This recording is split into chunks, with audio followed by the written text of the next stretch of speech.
Hey guys, Amy here. I just wanted to provide a few more comments about this week's discussion as we're moving into your comments being due tonight and your reflections over the weekend. There's just a few more things that I want to point out.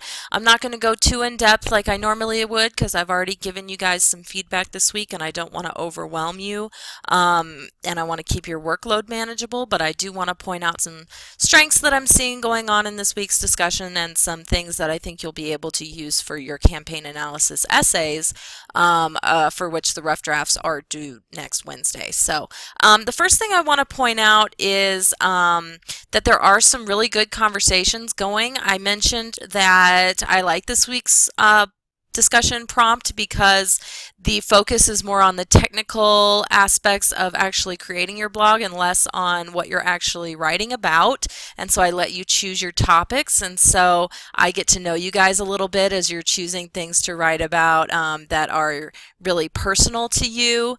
For example, I know some of you are writing about social networking, some of you guys are writing about relationships, bands you like, feelings that you have about being parents or other issues that are relevant to communities to which each of you belongs, relationships that you're in, addiction, things like that. So again, it's really cool for you guys, I think, to have free reign on this one and get to know each other better as I get to know you better as well. The cool thing about this is that it actually gives you an opportunity to maybe look outside of some of the campaigns that I've suggested on the assignment sheet. I know that several of you have pointed out links in your posts for this week that have connected to nonprofit organizations or even campaigns that might have an advertisement you could use for your actual essay. So again, you're not necessarily restricted to the campaigns that are listed on the assignment sheet. You can go outside of that. I just need you to email me first and make sure that you find a video ad to analyze that's going to be appropriate for the assignment. I know Rufin was one. He talks about some human rights organizations that might have a advertisement that he could use for his analysis. I know the Trevor Project was one that came up in Rebecca's that she might use.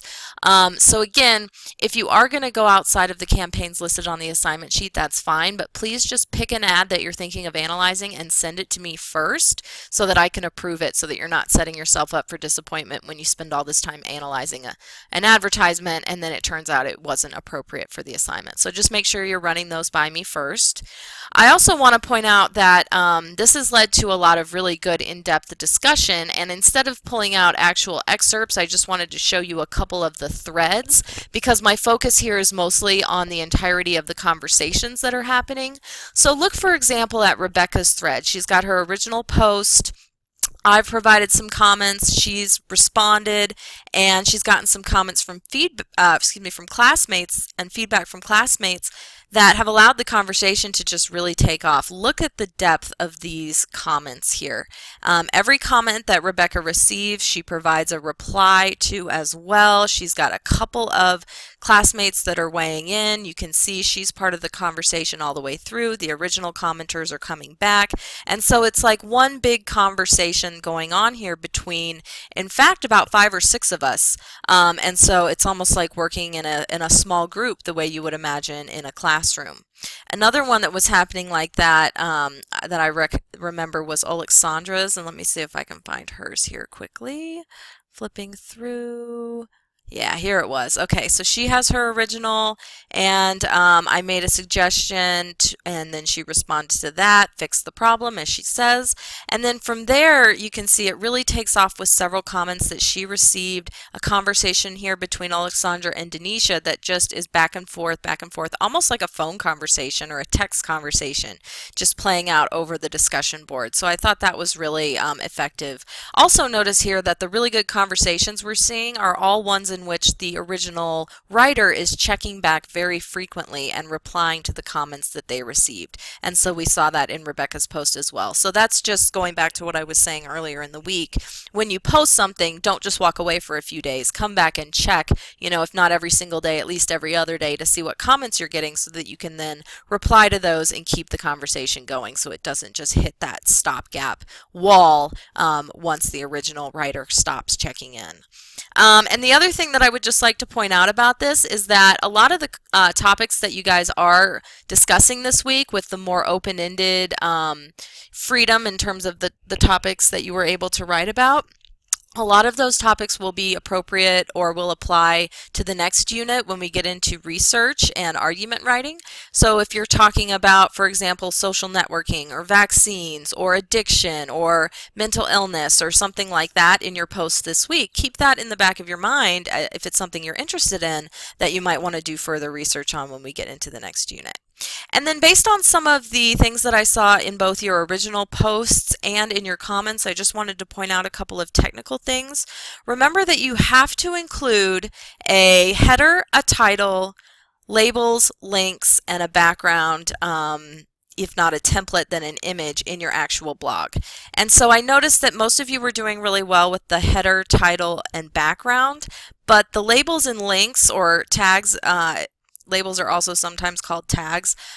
Those were some things that were missing from several of your posts. So I'll just go over those really quickly here.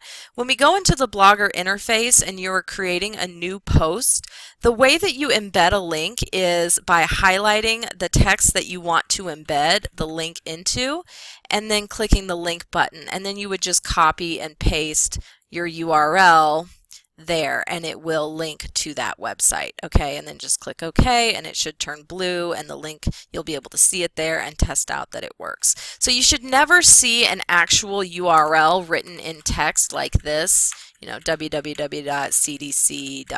or whatever. You would never want to see the W's, any of the dots or anything like that in your text. Instead, you would want to write, you know, maybe the title of the organization or whatever you want the text to say, you know, according to the Centers for Disease Control, if this was your author tag, quote, and then you would write in the quote. You would just highlight instead the text, and then when you click link, you would type in, you know, your URL, and that's where the URL goes. So it shouldn't show. There's also a way to do that in your posts on D2L. Anytime you're in a text box for URL and you are typing text, the link box looks like two little chain links with a star. So it's that one right there. You would just highlight, click that. You can link to other things in D2L, or at least I can, but you should always choose that URL option, copy and paste your link there, and make sure the title is whatever text you want it to say, and then you can choose if you want it to open in a new window or something like that, and then click insert and post, and that's how you embed your links in D2L. The labels are a little bit trickier in Blogger. These are the words that someone would use to hit on your post if they were typing a keyword search into Google. So if I'm writing about, for example, you know, maybe I am writing about vaccines in my blog, I would go to this labels settings option over here on the right, and it opens up a box. And so any words that I think someone might type into their Google search engine to find my source would go here, and you can just separate individual labels by commas. So if I said vaccines, autism, vaccinations, diseases, what's another word for vaccines? Shots, immunizations. Okay, try to think of as many synonyms as you can for words that someone would use. And then you'll see once you publish your post that those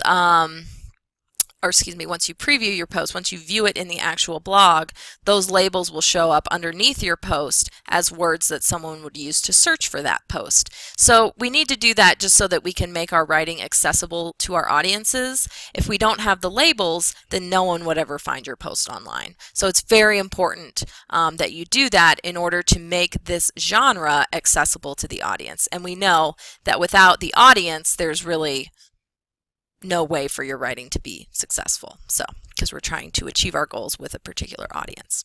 Okay, well that's that for this week. Please let me know if you have any questions setting up your blog or getting started as you work on your rough drafts for next week. All right, have a great spring break if you're taking that coming up soon, or more toward the end of the month. Have a good one as well. I'll be checking in next week. Thank you.